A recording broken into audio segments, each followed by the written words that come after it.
Olá, amigos, tudo bem com vocês? Estamos de volta aqui para fazer o nosso resumo da semana, uma semana bastante agitada. Mas vamos lá, vamos começar pela última notícia que nós trouxemos aí na coluna do CT.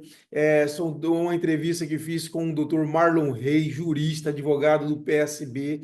Ele apresentou dois estudos jurídicos para o presidente regional do PSB, Carlos Amasta, sobre a possibilidade de ações. Ele é autor daquelas ações polêmicas que resultaram aí no cancelamento da eleição da mesa diretora por duas vezes da Assembleia Legislativa, né? Quem entrou foi o PSB Nacional, mas baseado em estudo jurídico feito pelo Dr. Marlon Reis. E agora ele apresentou dois estudos jurídicos para a possibilidade de duas ações. A primeira é contra a eleição da mesa diretora da Câmara de Palmas, que ocorreu no dia 1º de janeiro, e elegeu para presidente Marilon Barbosa, o irmão do governador Vanderlei Barbosa. O doutor Marlon Reis diz que há provas claras, segundo ele, de abuso de poder econômico e político. Por quê? Primeiro, pelas exonerações e nomeações de gente para favorecer, segundo ele disse, a candidatura do Marilon. O governador Vanderlei Barbosa fez as exonerações, fez contratações de parentes de vereador, e isso ocorreu, está no Diário Oficial, e ele diz que tem todas as provas em mãos para demonstrar isso, que ele considera um grave abuso de poder político e econômico. Além disso, ele lembra da participação direta admitida pelo próprio governador, segundo ele, no processo eleitoral da mesa diretora de Palmas. Tanto é que ele lembra que o próprio governador, ele postou nas redes sociais a visita que fez à Lagoa da Confusão, onde no hotel lá estavam confinados, nós até chamamos na coluna do CT de BBB, os 12 vereadores que votaram no Marilon. O governador esteve lá, então ele vê nisso também um sinal claro de abuso de poder político. Então ele sugeriu aí, com esse estudo jurídico, que o PSB possa entrar com uma ação contra a eleição da mesa diretora da Câmara de Palmas.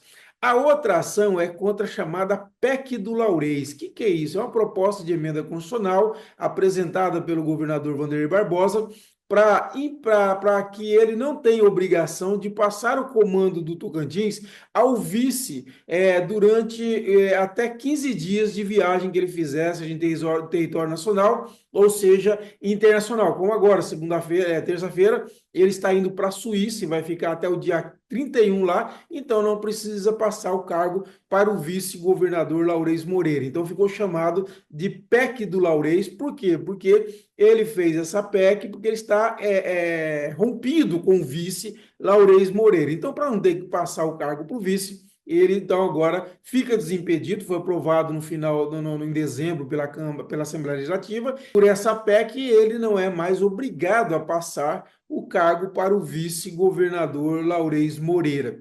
O doutor Marlon Reis vê nisso um problema sério. Ele diz, por exemplo, que prefeitos viajam constantemente para Brasília ou para a capital do estado para resolver problemas. Já o governador, ele diz, vive em outra órbita, ou seja, o governador ele trata com uma população muito maior, com problemas muito mais complexos, que exige a presença e a definição de soluções constantemente, principalmente em casos emergenciais. E ele aponta uma situação agora que nós estamos vivendo, que é o caso do desabamento da ponte JK, aquela que liga a Guiarnópolis a Estreito. E ele diz que ele está acompanhando, ele é advogado de entidades lá, inclusive estão acionando o DENIT por causa do desabamento da ponte. Ele lembra que ele diz que as prefeituras, os municípios ali próximos estão desassistidos pelo Estado e exigiria uma presença maior. Então, ele acha que o governador precisa, sim, na ausência, transferir o cargo para o vice. E ele lembra que essa postura, essa PEC do Laurês, fere dois princípios constitucionais, o princípio da impessoalidade e da eficiência, porque o governador em viagem, por uma viagem longa dessa, do Brasil à Suíça, ele não tem como sequer ter informações sobre a situação do estado. Então, o doutor Marlon Reis diz que o Tocantins fica desassistido e sem governador nesse período. Então, ele sugere essa ação ao PSB. Agora, o PSB vai fazer uma discussão interna e depois vai fazer uma discussão com o PSB nacional para ver se entra ou não com essas ações. Outra polêmica na semana foi sobre o caso trazido a público pelo prefeito de Figueirópolis, o José Fontoura, sobre uma discussão nacional que tem de tirar Figueirópolis do traçado da Ferrovia de Integração Oeste-Leste, a FIOL.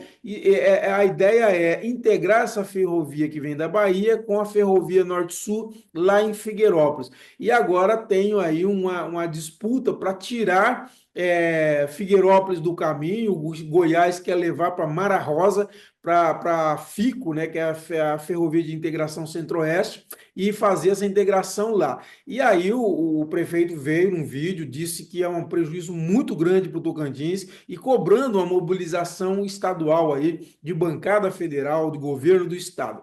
Houve uma movimentação, o ex-deputado federal, o ex-coordenador da bancada federal, Tiago Dimas, disse que, para mim, que essa situação é resultado da inércia do governo do estado. Já o deputado federal Carlos Gaguin falou que não, que o Gaguin falou que foi ele lá atrás que fez esse debate para incluir Figueirópolis. Ele disse que não houve falta de mobilização.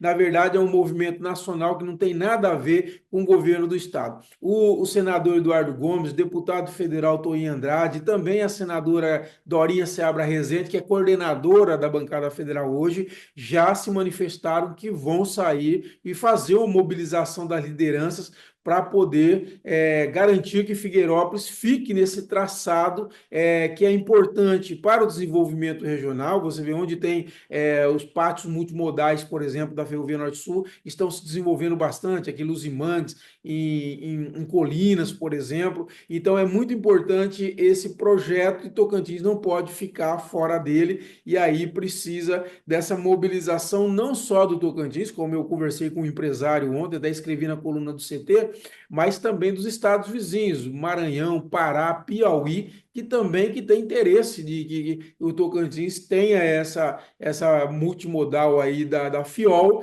para que faça essa integração com a Ferrovia Norte-Sul e tenha mais opções aí de escoamento de produção, seja para o Sul, seja para Itaqui, ou seja mesmo para o Porto de Ilhéus, onde pretende fazer um novo porto aí para receber a produção dessa região centro-oeste e nordeste, norte do país, tá bom?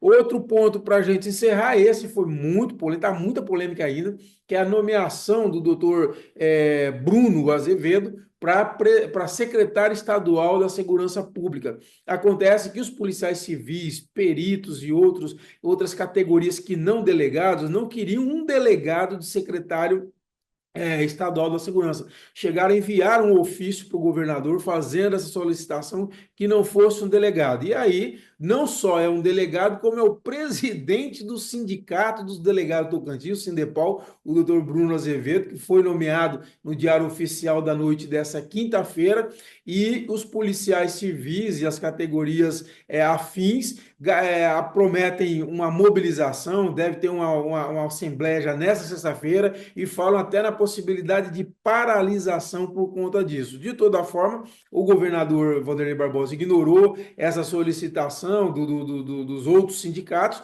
e nomeou aí o doutor Bruno no lugar do doutor Vladimir Oliveira, e sai, acho que inclusive da reforma ou arremedo de reforma que o governador tem feito, é o único secretário até agora que saiu. Teve uma troca no Naturatins, mas de secretaria foi o único secretário que saiu até agora, foi o doutor Vladimir, e entrou então o doutor Bruno aí como secretário estadual da Segurança Pública. Pessoal, essas foram as principais informações dessa semana, e voltamos semana que vem com outro resumo da política do Tocantins. Um abraço a todos e até a próxima.